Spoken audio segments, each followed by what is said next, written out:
Kelly Clarkson sat across from Craig Melvin under the bright studio lights, her smile warm but tight, the kind she used when she was trying to stay polite despite feeling a storm brewing beneath the surface.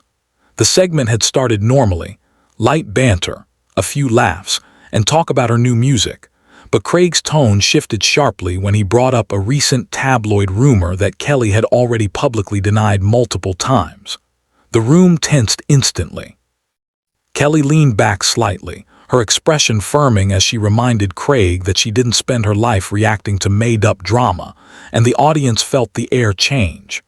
Creig pressed again, framing the question as journalistic curiosity, but Kelly could see right through it, and her voice lowered into that dangerous calm she used only when she felt cornered. This wasn't an interview anymore. It was bait. Creig adjusted his posture, acting unbothered, but Kelly could tell he was pushing for a viral moment. She answered carefully, redirecting the conversation back to her work, but instead of moving forward, Creig leaned in closer, adding yet another pointed question that implied she wasn't being fully transparent. The audience murmured uneasily.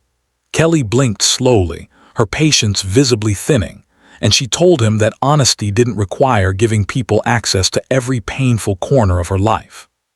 Creig smirked, just slightly but enough for viewers to catch it, and that was when Kelly's entire demeanor shifted.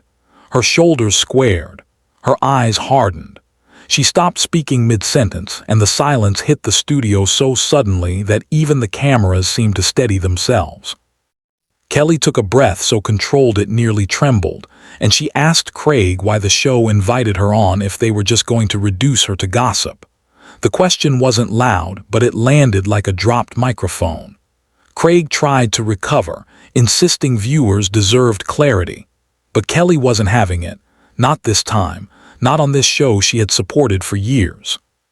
She explained that there was a difference between a genuine question and an ambush disguised as journalism, and today felt very much like the latter. The audience clapped, some softly, some boldly, and Creig's expression tightened as he realized he had lost the room completely. Kelly leaned forward, her voice steady but cutting, saying that she was proud of how she handled her life, her divorce, her career, and her mental health, and she didn't owe anyone a performance of her private struggles. Creig attempted to interrupt, but Kelly raised a hand, firm, respectful, final, and the entire studio froze. She told him that dignity shouldn't be optional just because the cameras were rolling. Even the crew at the edges of the set exchanged glances. They had never seen Kelly Clarkson like this.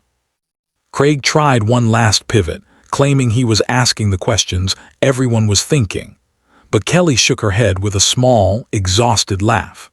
She told him that curiosity wasn't an excuse for disrespect, and if the show wanted authenticity, they needed to offer it in return.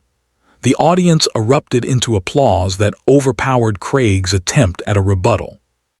Kelly stood up, not abruptly, but with a calm certainty that made the moment even more powerful, placing her microphone on the chair, her eyes never leaving Creig's. Kelly stepped back from the seating area as Creig called after her, attempting to frame her exit as an overreaction, but she didn't stop. Instead, she turned just enough to say that walking away from something toxic wasn't weakness, it was self-respect. The audience gasped, some applauding louder, and Creig's face flushed under the lights. The producers began signaling frantically for a commercial break, but Kelly's departure was already unfolding live, raw, and unstoppable. She walked past the cameras with a graceful composure, acknowledging the audience with a small nod that was both an apology to them and a quiet promise to herself. Crew members stepped aside, stunned, watching a guest with decades of media experience choose self-protection over performance.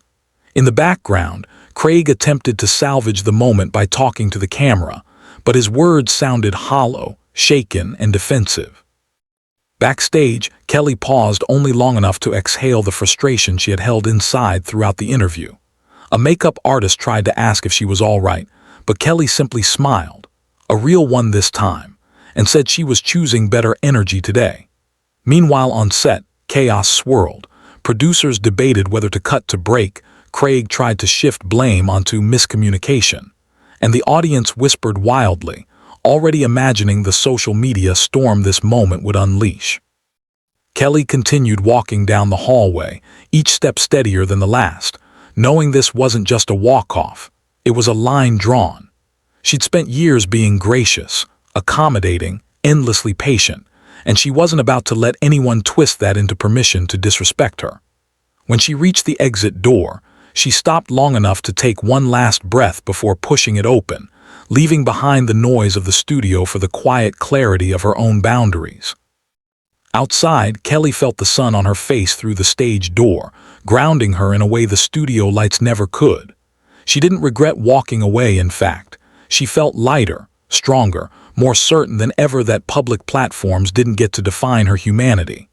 Inside, producers scrambled to figure out how to recover the broadcast, and Creig faced a storm of judgment from a live audience still buzzing with disbelief. But Kelly, she simply walked forward, choosing peace over spectacle, proving once again that authenticity wasn't just something she sang about, it was who she was, even when the whole world was watching. As Kelly stepped into the hallway outside the studio, the muffled chaos behind her only made her walk faster, not out of panic, but out of certainty. A producer jogged after her, calling her name with a shaky voice, trying to convince her to return for a balanced ending segment. But Kelly didn't even break stride.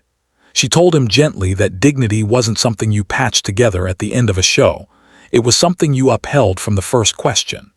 The producer slowed, realizing there was no convincing her, and Kelly continued forward with the calm determination of someone who had finally drawn a line she should have drawn years ago.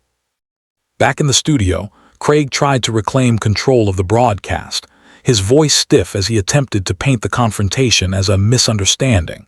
But the audience wasn't buying it. Their expressions ranged from disbelief to disapproval, and several people openly murmured that Kelly had been right to leave. The cameras captured Creig's discomfort as he tried, and failed, to smooth over a moment that had already gone viral in real time. Producers frantically waved cue cards, urging him to shift topics, but Creig's shaken tone only underscored how thoroughly he had lost the room. Meanwhile, Kelly reached her dressing room, closing the door softly behind her as if sealing herself away from the noise. She leaned against the counter, looking into the mirror, not for reassurance, but in recognition of a version of herself she hadn't honored enough, the version that refused to be minimized. She touched up her makeup with slow, steady movements, not because she needed to, but because it gave her a moment to breathe. Her phone buzzed non-stop on the table, messages from friends, team members, and viewers already reacting, but she ignored it. Right now, this moment was for her alone. Outside, the show scrambled to fill the sudden void left by her departure, tossing to a commercial break that felt jagged and unplanned. Creig sat stiffly in his chair, visibly uncomfortable as joyful background music attempted to distract viewers from what had just unfolded. Crew members whispered urgently, debating whether to address the incident or pretend nothing had happened, but the audience's energy made one thing clear: truly moving on would be impossible. The walk-off had become the story. And everyone knew the internet was about to explode. Kelly finally picked up her phone as she prepared to leave the building, glancing at the flood of supportive messages from fans, fellow artists, and even people inside the show who privately admitted she had done the right thing. She smiled, soft, relieved, empowered, and slipped the phone into her bag. As she exited through the back door, a cool breeze met her, replacing the suffocating studio tension with fresh clarity. She didn't look back. She didn't need to. Today, she had chosen herself, her boundaries, her peace, her truth, and that choice echoed louder than any headline Creig had hoped to create. As Kelly stepped into the waiting SUV, the world outside the tinted windows buzzed with a mix of paparazzi flashes, reporters shouting questions, and curious onlookers trying to piece together what they had just witnessed on live television. Her driver asked softly if she wanted to head straight to the hotel or somewhere quieter, and Kelly took a moment before responding, staring out at the crowd with a calm she had earned the hard way. "Somewhere peaceful," she finally said, her voice steady, warm and more grounded than it had been all morning.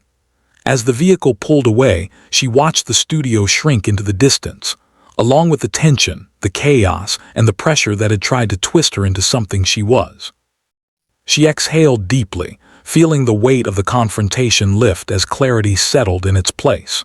For years she'd been polite, accommodating, endlessly patient, but today she'd reminded not only the world but herself that kindness did not mean silence, and respect was not something she would negotiate. And while the internet was already erupting with clips, commentary, and headlines, Kelly let it all fade behind her because she knew something more important. She had walked off not in anger, but in strength, and that decision would echo far longer than anything said on that stage.